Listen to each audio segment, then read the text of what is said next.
I want to begin this tape by reading something out of a little booklet in which I have collected things that I like by various authors known and unknown. Something there must be that I know not here, or know too dimly through the symbol dear. Some touch, some beauty, only guessed by this.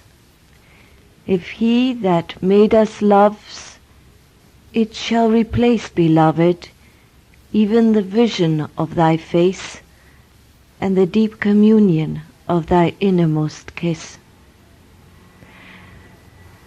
For thousands of years, gurus have been worshipped, and even today so many people flock to them, leaving behind their families, sometimes deciding never to marry.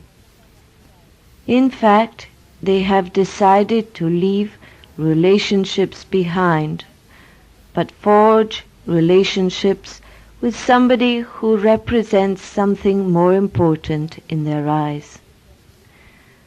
For them, the Guru represents a higher consciousness.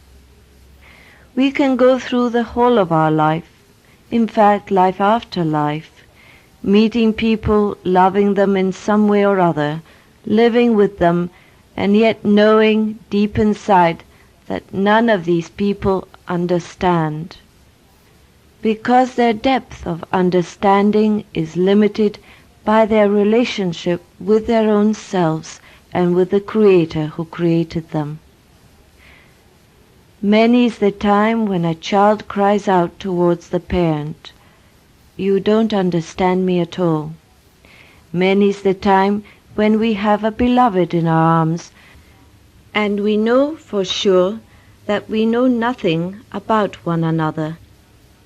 This is because we have each activated the left side of our brains and tried to make something very logical out of it. But here we have run into difficulties, because God goes beyond all logic. So really we have to go beyond human relationships in order to understand them. Christ actually said that there are no marriages once you come out of body, although there are obviously great affinities. We all have this incredible longing to complete, and yet in the highest level of our consciousness we are complete. It might be that another part of us may be functioning somewhere else, but the completeness is total on the highest level.